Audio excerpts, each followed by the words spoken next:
when I was a little kid, bro, I would watch like obviously superhero movies, stuff like that, and I would always think like, what makes them, like, why are there no superheroes?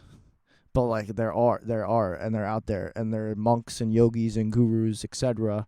And like we all have the capability to essentially have superpowers. The Siddhis in Hinduism, etc. That's all Jesus had. Jesus was just a man. He wasn't a superhero. He was just a man that studied his entire life. This is another thing people don't understand. They're like, oh, you can never do that. One, there are people out there that do this shit. Two, Jesus didn't just like was born and then all of a sudden he was like, you're healed. Like, no, the man practiced and practiced for years. He was literally lost for 18 years. And no, like the lost years of Jesus, like where was he for 18 years? He wasn't just like messing around. Like he was in temple, learning from all different types of pilgrimage across. He was learning in Egypt. We got the in Egypt deers with us, I think. Oh yeah, we do. Hello, friends. The skinwalkers, yeah. But yeah, he was learning like all this stuff, like to be capable of using his mind to channel higher levels of frequency and energy to then be able to heal you, you say. And that's what Dr. Joe Dispenza talks about. It's happening right now. All of this new science is coming out. Like, within the next 10 years, like, the world is going to be extremely different in a plethora of ways. Dr. Joe Dispenza goes into science. Detail about Jesus, too. So, like, expanding on that point, Dr. Joe Dispenza talks about how Jesus, when he would heal people, he saw the blind man in the street, and the blind man could see just by Jesus casting his gaze upon him, right? But the reason the blind man could see was not because Jesus was all-powerful. And we keep saying Jesus, Yeshua, right? Yeshua was all-powerful. And Jesus. Right? What it was is that Jesus was living in that divine, that moment. He was in the eternal now is what he was existing in.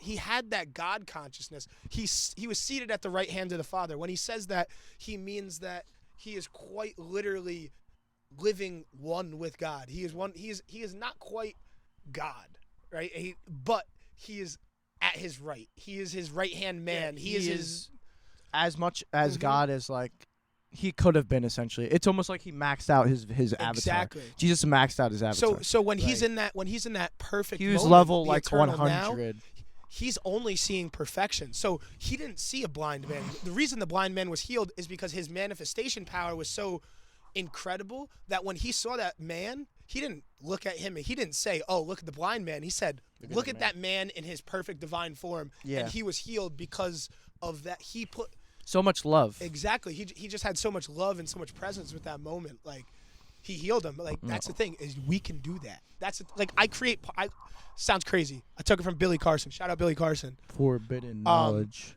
Shout out Billy Carson. But every time I go to a store, right, I practice my manifestation skills. Every time I'm pulling into a store, parking lot, restaurant, doesn't matter, right? As I'm pulling in, if I know where I'm pulling into, I get like around the block and I think, you know what? I want a spot right in front of the store. I don't want it. I just know that I'm going to have an open spot. And That's lazy. I pull into the parking lot, right? And I don't envision, when I'm doing this, I'm not envisioning, oh, like, I want a spot. I'm going to see the spot. No. What I'm envisioning is I have already gotten out of my car and brought my grocery bags into Trader Joe's, and I'm walking out of the store to my car that's been parked in the spot. Yeah. So it's like it already happened. And I'm saying, oh, thank you. Like, appreciate it. You're grateful for an experience that in your mind already happened, but is yet to come in physical reality. That's the cheat code. Is if you're great, if you here's another life hack. Yeah, that's another hack. So if you apply gratitude to a familiar future, you create that future for yourself. Yeah, no, that's what I love about the book, and like everyone tells you to read this book because it's extremely profound. Think and Grow Rich. Think and Grow Rich by Napoleon Hill.